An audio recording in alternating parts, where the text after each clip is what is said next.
Depuis 1964, et jusqu'à l'adoption récente des lois MAPTAM et NOTRe, en 2014 et 2015, des vagues de réformes successives ont profondément modifié le paysage institutionnel français, aboutissant à une décentralisation de plus en plus importante au profit des différents échelons de collectivités locales.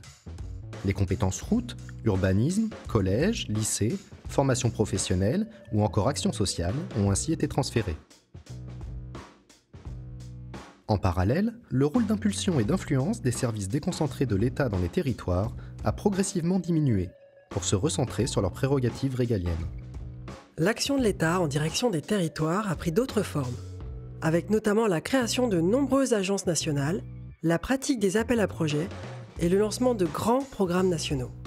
Parmi les points clés des dernières réformes territoriales, la loi du 16 janvier 2015 a fait évoluer le périmètre des régions, qui, à travers un ensemble de fusions, sont passées de 22 à 13 en métropole.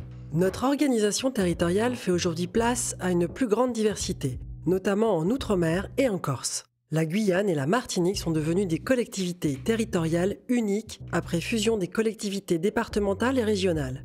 Elles rejoignent Mayotte, devenue département et région d'outre-mer en 2011. Ces projets ont été approuvés par référendum. La Guadeloupe et la Réunion préservent en revanche leur organisation antérieure. En Corse, la loi NOTRe a prévu également la création d'une collectivité territoriale unique à l'horizon 2018. Quant à l'intercommunalité, elle est en profonde évolution depuis 2010, et plus encore avec la loi NOTRe. 2/3 des communautés auront fusionné au 1er janvier 2017. Leurs compétences se sont renforcées depuis plusieurs années, dans des domaines comme l'économie, l'habitat, l'urbanisme, la politique de la ville ou encore l'action sociale. En parallèle, est encouragée la création des communes nouvelles, qui renforcent la dynamique de regroupement communal à travers des fusions. La loi RCT de 2010 a créé le premier statut de métropole pour les communautés les plus importantes. La première d'entre elles a été la métropole Nice-Côte d'Azur. Puis, en 2014, la loi MAPTAM a modifié leur statut et suscité la création de 11 nouvelles métropoles, dites de droit commun. La métropole Aix-Marseille-Provence, née le 1er janvier 2016, présente la particularité d'avoir été créée par fusion de 6 communautés. Elle compte 92 communes pour 1 800 000 habitants. Elle est la métropole la plus vaste de France en superficie. La métropole de Lyon possède également un statut spécifique et inédit. Créée le 1er janvier 2015, elle est issue d'une fusion verticale entre la communauté urbaine du Grand Lyon et le département du Rhône. Elle exerce toutes leurs compétences, ce qui en fait une collectivité à statut particulier. Enfin, la métropole du Grand Paris est née le 1er janvier 2016.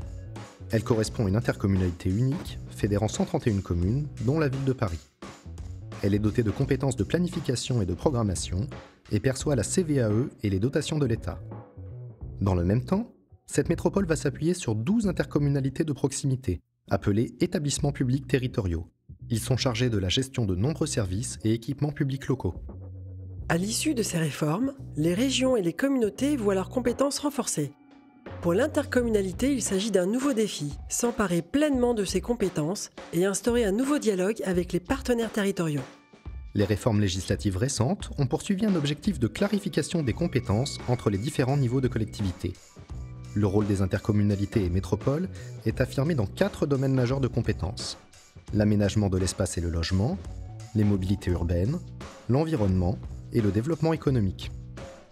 Ces 4 champs d'intervention recoupent les compétences des régions et nécessiteront un dialogue étroit avec elles pour adapter et décliner les grands objectifs stratégiques régionaux à l'échelle des bassins de vie.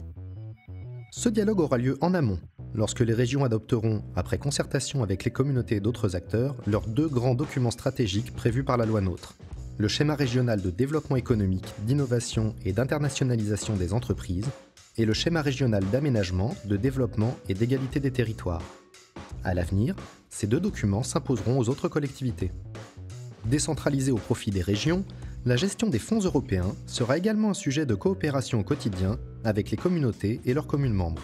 Le besoin de rénover les instances de coopération et de dialogue territorial a conduit à la création des conférences territoriales de l'action publique. Elles sont organisées dans chaque région et les communautés de plus de 30 000 habitants y siègent de droit. Ces CTAP visent à mieux coordonner l'action des collectivités et à définir des stratégies partagées. Désormais, il appartient aux communautés et à leurs partenaires territoriaux de faire vivre ce nouveau cadre de travail. Avec pour objectif une plus grande efficacité et avec un impératif, expliciter et démontrer aux citoyens les progrès de l'action locale.